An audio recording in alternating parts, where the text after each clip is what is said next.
Ladies and gentlemen of the beautiful crypto space, I won't take too much of your time except for saying one thing. Exactly as I predicted has been going on. We had ourselves a 50 base point cut a few days back, and all of a sudden the crypto market's back in pumperonis, right? Pumping every single hour. I believe that Bitcoin right now is nearly back at 64,000, and it's still very little to where we're headed over the next few months. The only thing is the weeks and days is quite uncertain, meaning we could definitely have another small crash tomorrow, definitely do slightly bad over the next week or so. But if we consider the multi-month time frame, I don't think there's any way in which this is going to do bad. Let me quickly just lie down here a little bit. Anyway, so we've been watching the charts. Things are looking extremely bullish. The only thing is we are still pending a breakout for Bitcoin, meaning prices have still been going with lower highs and for the most part lower lows. I guess there have been some slight converging tendencies, meaning we're kind of coming to a point of a breakout.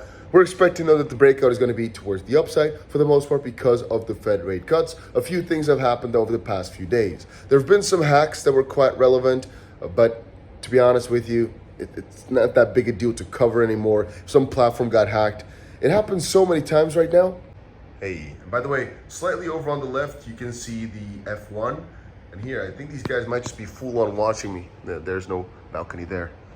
Interesting. But anyway, like I was saying a little bit earlier, and by the way, I'm sorry if you can hear the racing cars go loud. It's just right there. So, but this is Friday, so it's not too heavy yet. It's also somewhere slightly on the right, but you can't see that, but that's where the sound is coming from. Like I was saying, the last quarter of the year is usually the most bullish. And right now, since we just got ourselves a rate cut, I'm expecting it to be quite crazy from here on forward. And I mean, some other crazy things have been announced just now. BlackRock reveals it's quietly preparing for a $35 trillion Federal Reserve crisis or dollar crisis with Bitcoin, predicted to spark a sudden price boom. Yeah, I mean, it does make sense. It does make sense why BlackRock's actively pushing it so hard right now.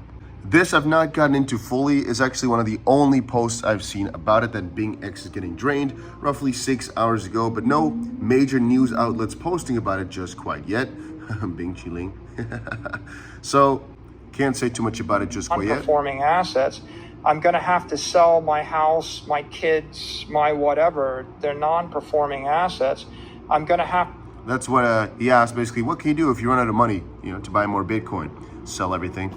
I might have to move away from all this crazy F1 sound. I'm not sure how loud it's going to be on the video.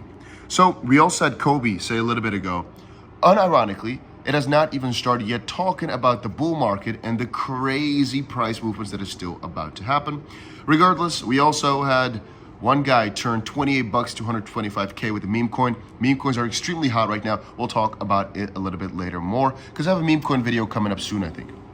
Regardless, Louisiana state government now accepting Bitcoin as payment. Once more, pretty big news. I'm glossing over this a little bit easily, but this is actually quite huge. Louisiana residents will now have the option to pay for state service from their private secure crypto wallets. These popular types of cryptocurrencies will be accepted: Bitcoin, Bitcoin Lightning, and USD Coin. I wonder what USD Coin actually is and what's happening. QR code here with this. There we go. This is actually scared the crap out of me. This is a video of Trump using Bitcoin to pay at a bar in New York. Now, I'm going to be honest with you. The video itself is kind of stupid because the way he is paying right now and the way it's all going, it's kind of bad. It doesn't really seem that convenient. And so if somebody who's not into Bitcoin watches this, they might think, yeah, I hope to never do that. And that's one of the most interesting points when it comes to crypto, that really when it comes to these situations, it is so stupidly bad. But I send crypto around every single day, all the time, and it's quite convenient. For the most part, I'm going to say it's either like Tron or USDT on some chain. Anyway, let's quickly show it here. When it comes to what is most convenient, for the most part, is really just stablecoins. They're not as crypto-y, but it's just so much more convenient. Here's the hacks, by the way, that I was talking about, that a lot of different accounts, like huge accounts, had their stuff hacked. Lenovo India, EU in my region, I'm not sure what that's supposed to be. A lot of major accounts got hacked a little bit earlier. But again, Revolut is also launching a crypto stablecoin. And here was an interesting post from my friend. He basically says that usually, right, after the halving, that's where you go completely berserk. We're getting close to it, even though this time around, we've been going downwards significantly more than the previous times, where there's been slight upwards bias within this this period of time. Right now it's been more downwards. Maybe that's because we peaked slightly more early this time around. But man, the last few days, a lot has happened. Donald Trump saying crypto is a very powerful market. CZ to be released from prison September 29th. U.S. Senator Elizabeth Warren calling for a 0.75% rate cut by the Fed at the end of the week. It was 0.5. And the markets were crazy bullish straight off the bat. And yeah, ladies and gentlemen, I think this was a funny video. Why is there 50,000 missing from my savings? It's like a little funny game. Yeah. But we all know what's happening, guys. We all know what we're preparing for. And I don't think there's a lot that can stop what's going to happen next. I hope you're ready. I hope you're bullish.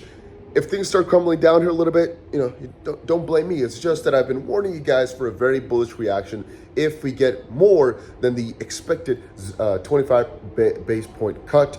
We got 50, not as bullish as 75, but again, it's in the zone of this was very, very exciting.